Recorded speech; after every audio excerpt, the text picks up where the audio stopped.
Hi everyone, I'm Allie with PotomacBeads. Join me in making this Rickrack Bracelet, a really simple braided square stitch that is really amplified by whatever clasp you pick.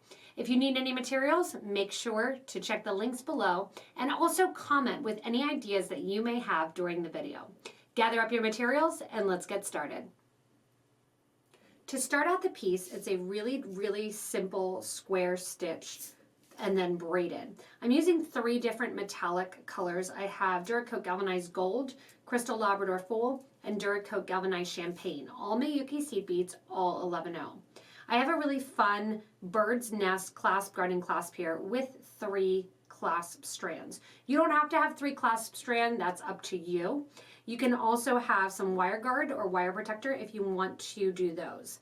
What we're going to be doing first is our 3 strands of our square stitch. So I'm going to dump out here, let's do champagne first. I have 0.006 Wildfire white beading thread, and I'm working with a size 12 needle. You can work with a 10 or a 12 for this. I have a stop bead on the end of my thread, and each one is going to require about 3.5 to 4 feet of thread for each strand. I'm going to add 2 beads onto my thread and needle, and then 2 more beads on. I'm going to let that drop down next to my stop bead, and I'm going to sew back through the first 2 beads from the stop bead toward bead 3 and number 4. That's going to set these 2 beads one on top of the other. From here, lots of square stitch. We're going to add 2 beads. Our thread's currently coming out the left-hand side of the bead. I'm going to go down the right after adding those 2 beads in. And then we're going to go back over to the left side. We're going to go up through the first bead that our thread was coming out of, as well as then through the first bead that we put on the last row. Usually you can do those both at the same time and take your needle through both beads. Again, 2 beads go on. I'm coming out the left-hand bead that I just added, going down the right-hand bead, adding those 2 beads into place, and then going over to the opposite side. I'm going to go back over that first bead that my thread was coming out of, as well as the first bead that I just added and put on. That is 4 rows there of the square stitch, and we're going to keep going. Now you're going to want to make the square stitch longer than your wrist, because as we braid, we are going to shorten up the square stitch. I want you to go ahead and do 9 inches of your square stitch in both your champagne, your crystal lab, as well as your gold. As you're creating your square stitch, I just wanted to show you 2 drop square stitch in case you want to go a little quicker. And to do the 2 drop, you're going to do the exact same thing. So I already have my champagne strand done.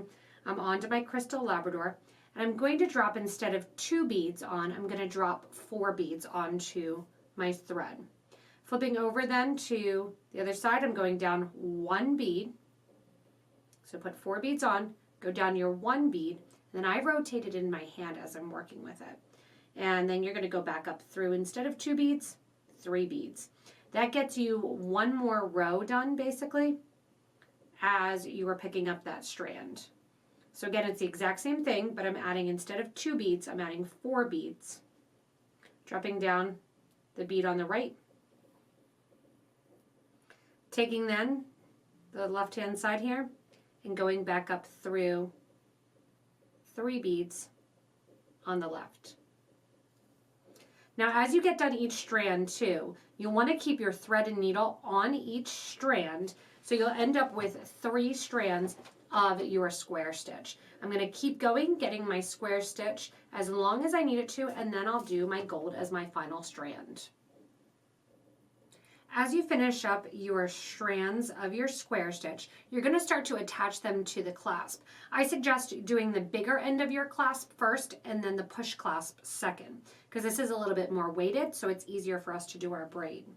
When you're done with your strand, you're going to put on 1 11-0 seed bead, and I forgot this clasp has a rather small loops on them, so I put my wire guards to the side. I'll save them for another project. I'm going to go up through one of the loops on my clasp,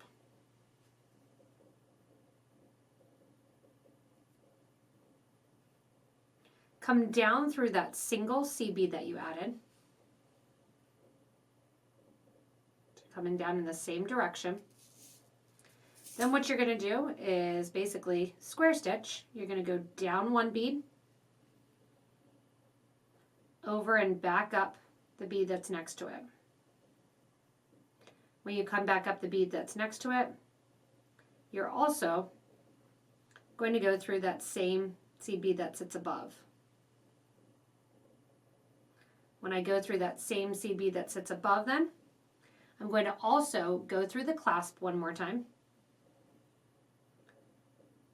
and out.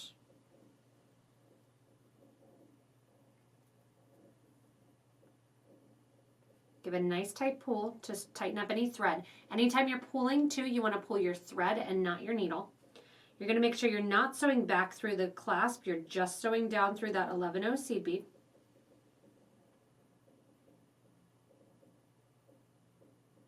And then back down through some square stitch. That's going to get 2 strands through that loop on the clasp. If you want to go through in third time, you can go back over, up one more time, and through 3 times. Once you're done, you're going to have your 3 strands that are attached to your clasp. We're now going to braid these 3 strands, just a simple braid. If you want to, you can take your thread and needle and just be aware not to pull tight. You can take your extra strand and take it, or thread, take it the whole way down through your square stitch. If you don't need that extra thread there at the square stitch and you left enough at the start to be able to attach to the other strand, you can simply tie off your thread end, going underneath one of those bridge threads that connects the 2 threads together, creating a loop, sewing through the loop once and twice, and giving a nice tight pull. That'll put that knot kind of off to the side. I'm going to go through the other side, making sure that my square stitch is not pulling one side to the other. Do that one more time, catching onto a bridge thread, sewing underneath it, creating a loop once, twice, sewing through that loop, giving a nice tight pull, and getting that knot in there. Go ahead again, sew down just a couple beads on the left-hand side now. And then take your thread zap or your thread burner and burn down that thread edge. From here then, you'll notice I didn't burn it down nice and tight. I'll do that after the fact. From here then, I have my strands at the end, and they should all be about similar in length. If you get to the end and you realize, oh, I did one less or one more, or also your clasp might sit that the 3 strands sit a little bit apart from one another, that will require a little bit of length. Once you get to the end, you want to make sure they're all about the same length. So you'll see I need to add 3 strands here and 2 here of my gold. And then we're going to get ready to braid. So to braid, we're just literally doing an overhand regular 3-strand braid. Right goes over, so I'm going right over the middle, the gold, champagne over the gold, then silver over the gold. Now, you can do this braid as tight or as loose as you want it to be. Keep in mind, the tighter you do, the more that you will need length from the original piece. I'm estimating approximately 2 extra inches from whatever your regular length is that you use for your bracelet. So if you normally have about 6.5 inches plus your clasp, you're most likely going to need about 8.5 to 9 inches of seed beads. You're going to keep braiding, right over left, left over right. And keep going with your single strand braid. Once you get your piece braided, you can see how pretty that is and how nice it will look on the wrist. You're just going to keep going. And when we get to the other side then, you're going to do the exact same thing that we did on the original. When you get to the other side and you have your braid here, you're going to make sure and establish, you can see I'm trying to keep my square stitch straight here and not have it turn over at all in my project. I don't want it to flip at all. Once you get down to the end of the piece here, you're going to keep this however it is sitting. You can tighten up this braid along it if you want. You're going to keep it however it's sitting and attach to your clasp. When you attach to the clasp, you're going to do it to the exact same way that you did the starting side. You're going to take your established strands. Right is going to go to the right clasp, the middle, and then the left. Make sure when you're attaching these that your push clasp is sitting even with the other side. So this side here, my pearls are at the top. I'm making sure that the lip is facing up, so that way when I round it out, this goes in correctly and my braid does not twist. Once you have your braids finalized, I went in and did my braid, and then I'm connecting down at the bottom here. And then you can see I have a bigger gap here on my braid. And to create kind of a tighter braid, I'll go back and pull that apart. So I need to go underneath my silver here with my champagne. And once I do that, I'm over to this end side. I have my 1/11 there. I'm going to go underneath the clasp, over, back through that same 11/0 seed bead, and then down the other side of the square stitch. Once you're down there, I'm going to square stitch over, back up through those 2 seed beads, through my 1 seed bead as well as my clasp. Nice tight pull, down through that seed bead there. And then same deal, take your thread back a little bit and get rid of that extra thread.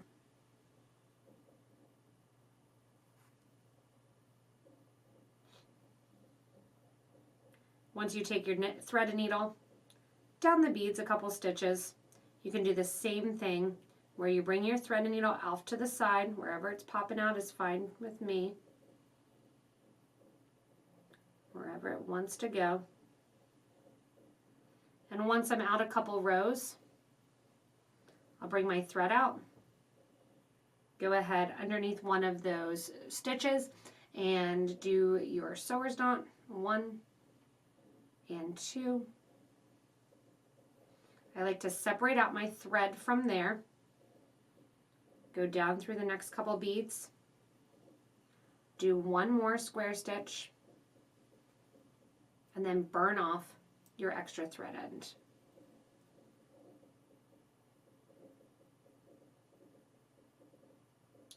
From here, then you can go back into the project and divvy up your braid a little bit.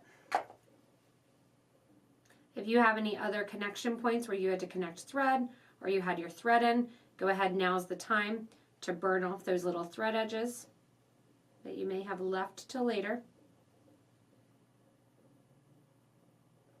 to finish off your piece. Once you have that finished off, then your braids are done for your Rickrack bracelet. The front becomes really a beautiful, beautiful focus, and then you have your nice braid the whole way through. You can, like I said, use a number of different strands for this and really have fun. A great way to end it is keep your middle clasp, like your silver that I used in the middle, to the middle, and then alternate which ones go to the top and the bottom. As you wear your bracelet then, you can have that clasp to the front and really show off that braid. Thanks so much for joining me in making this Rickrack braided bracelet. Remember, you can use lots of different clasp styles and you can use lots of different seed beads in colors, in sizes. Comment below and let me know if you did any variations to the bracelet. I'd love to also see them in our Facebook group for beading and jewelry making. Go ahead and post some pictures. It's great also, if you're not already, hit that subscribe button so you don't miss anything from us here at Potomac Beads. It also helps to make these videos get seen and also build this amazing beading community. As always, if you need any materials, check out the links below to shop with us online. Thanks so much for watching and enjoy your new super simple Rickrack bracelet.